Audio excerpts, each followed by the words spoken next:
Welcome back friends, welcome back to the channel exam booster. Exam booster channel में आपका स्वागत है।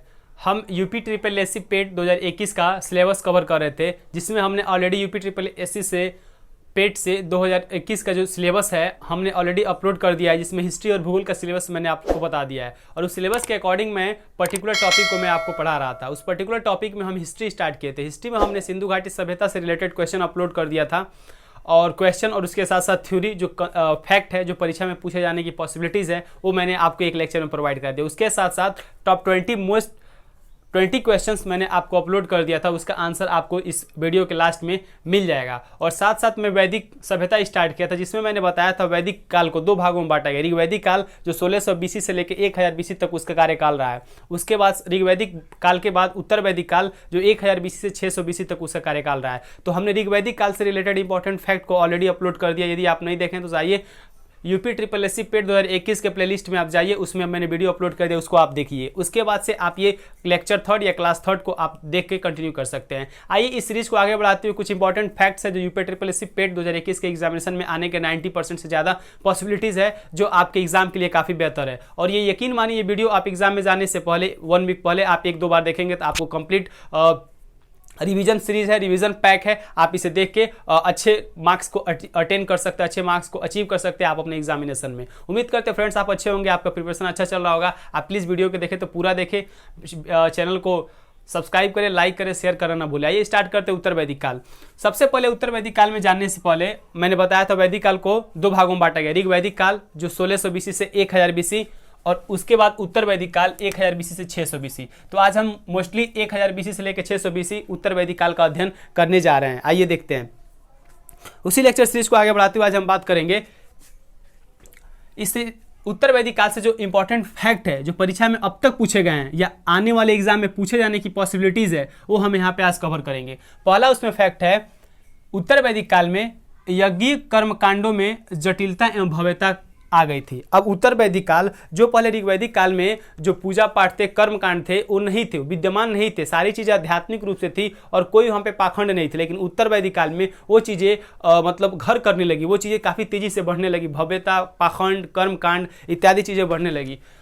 उसके बाद से यज्ञ विधान क्रिया उत्तर वैदिक काल की ही देन है। ऋग्वैदिक काल में यज्ञ विधान से संबंधित कोई क्रियाकलाप का जिक्र नहीं किया गया है, लेकिन उत्तर वैदिक काल में अब यज्ञ विधान संबंधित बातें आने लगी, यज्ञ विधान संबंधित कर्मकांड आने लगे। राजसूय यज्ञ का संकल्पना इसमें आ गया। राजसूय यज्ञ का क्या अर्थ होता है, इसका प्रचलन हुआ। इसका अर्थ होता है राज्याभिषेक से संबंधित। जब राजा अपना राज्याभिषेक कराता था तो उससे रिलेटेड जो यज्ञ कराए जाते थे उसे राजसूय यज्ञ कहा जाता था।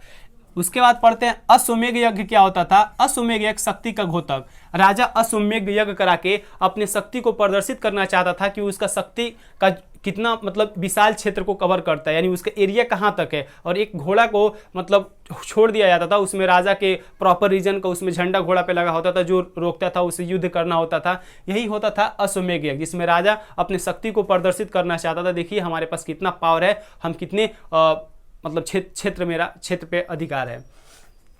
वाजपेय यज्ञ। वाजपेय यज्ञ राजा रथों की दौड़ का आयोजन करता था। राजा जब रथों की दौड़ का जो आयोजन करता था उससे पहले भी यज्ञ कराता था, जिसे वाजपेय यज्ञ कहते थे। उसके बाद है अग्निष्ठोम यज्ञ। अग्निष्ठोम यज्ञ यानी अग्नि को पशु बलि दी जाती थी। एक और यज्ञ होता था अग्निष्ठोम यज्ञ, इसमें अग्नि को पशु बलि दी जाती थी, यानी पशुओं की बलि अग्नि के नाम पे दी जाती थी। इसी को बोलते थे अग्निष्ठोम यज्ञ।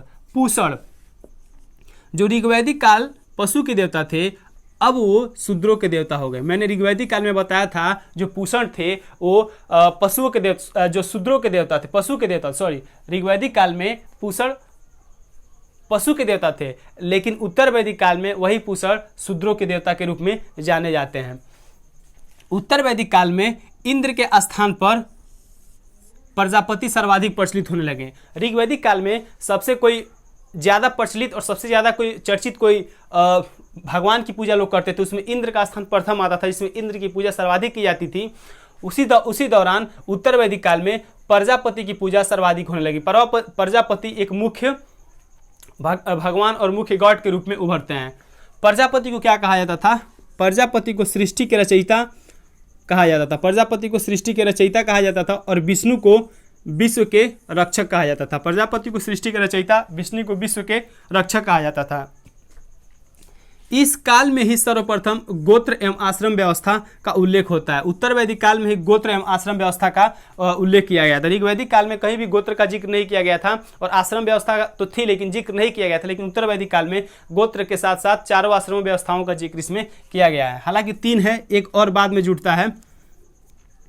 सभा एवं समिति। सभा एवं समिति जो ऋग वैदिक काल में काफ़ी इंपॉर्टेंट संस्थाएं थी, सभा एवं समिति, अब सभा एवं समिति का विलोपन हो रहा है। सभा एवं समिति नामक जो संस्थाएं थी वो खत्म हो रही हैं और उसके थी लेकिन उनका जो अस्तित्व था धीरे धीरे खत्म हो रहा था और उसके स्थान पे उनका उनका अस्तित्व था लेकिन विदत जो था, मैं बताया था आम लोग की जो सभा थी ऋग वैदिक काल में वो समाप्त हो गई थी और सभा एवं समिति विद्यमान थी। लेकिन फिर भी सभा एवं समिति का उतना इंपॉर्टेंट रोल नहीं था जो ऋग वैदिक काल में सभा एवं समिति अपने कार्य को कर पाती थी। विदत तो ऋग वैदिक काल में इंपॉर्टेंट रोल प्ले करता था लेकिन विदत उत्तर वैदिक काल में कंप्लीटली खत्म हो गया। लेकिन सभा एवं समिति थी लेकिन उनका भी अस्तित्व धीरे धीरे अब खतरा उस पर मंडराने लगा था। वर्ण व्यवस्था। वर्ण व्यवस्था जन्म के आधार पर हो गया।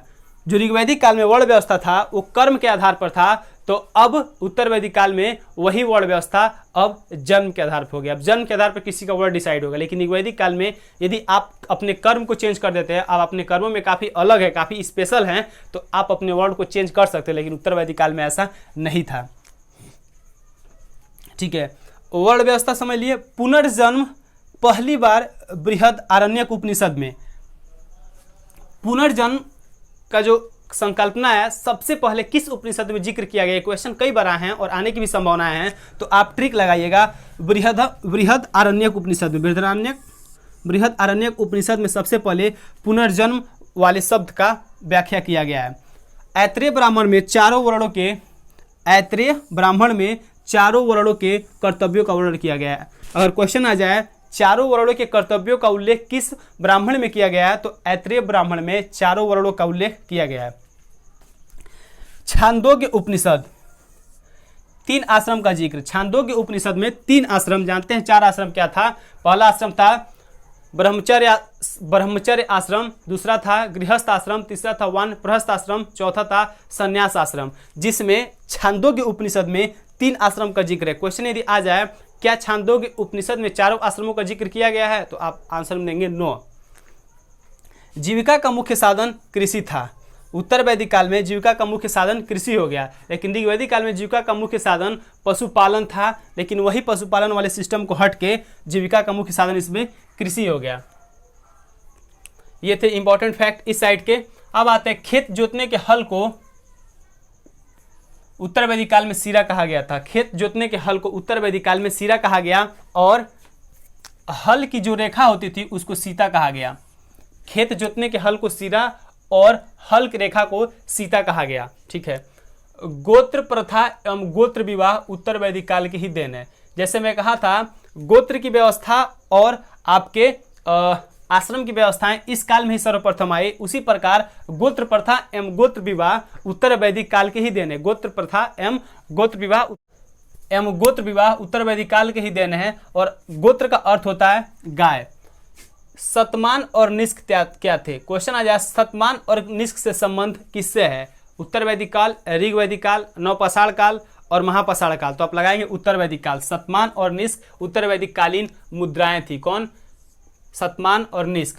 प्रथम बार पक्की ईंटों का प्रयोग कौशाम्बी नगर में किया गया था। ये उत्तर वैदिक कालीन में, उत्तर वैदिक काल में प्रथम बार पक्की ईंटों का साक्ष्य कहाँ से मिलता है? कौशाम्बी नामक शहर से, कौशाम्बी नामक नगर से मिलता है। ठीक है, अब जो गृहस्थ आश्रम, सबसे पहले इंसान उस जमाने के ऋग वैदिक काल उत्तर वैदिक काल में लोग ब्रह्मचर्य आश्रम का पालन करते। तो 0 से लेकर 25 वर्ष तक ब्रह्मचर्य आश्रम होता था। फिर 25 से लेकर 50 गृहस्थ आश्रम होता था। फिर 50 से लेकर 75 आपका क्या बोलते हैं वानप्रस्थ आश्रम होता था। फिर 75 से लेकर 100 तक संन्यास आश्रम होता था।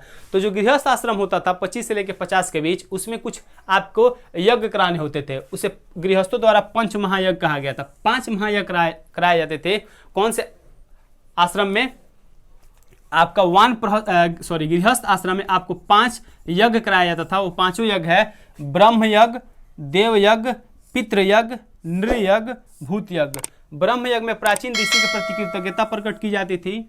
ब्रह्म यज्ञ में जितनी प्राचीन ऋषि मुनि हुए थे उनकी कृतज्ञता को प्रकट करने के लिए ब्रह्म यज्ञ का पूजा किया जाता था, ब्रह्म यज्ञ कराया जाता था। और देव यज्ञ देवताओं की पूजा की जाती थी, उसके द्वारा यज्ञ किया जाता था। पितृयज्ञ में पितरों का तर्पण किया था, यानी उनके पूर्वज जो हैं, उनके दादे परदादे पिता, इनको मतलब आत्मा के शांति के लिए ये जो यज्ञ कराया जाता है इसे को बोला जाता है पितृयज्ञ। नृयज्ञ अतिथि सत्कार, अतिथियों के सत्कार के लिए जो यज्ञ कराया जाता था उसे नृयज्ञ कहा जाता था।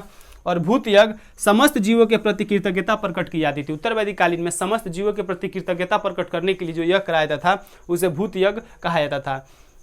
फ्रेंड्स, ये रहे उत्तर वैदिक कालीन से रिलेटेड कुछ इंपॉर्टेंट फैक्ट्स जो आपके परीक्षा में 99% आने की पॉसिबिलिटीज है। यदि ऋग्वैदिक काल उत्तर वैदिक काल से क्वेश्चन कहीं से बन सकता है तो मैंने जो लेक्चर में आपको प्रोवाइड कराया हूँ उससे आउट क्वेश्चन नहीं आएंगे, ट्रस्ट में, उससे बाहर एक भी क्वेश्चन नहीं आएंगे। 90% पॉसिबिलिटीज है यही से क्वेश्चन आएंगे, ठीक है।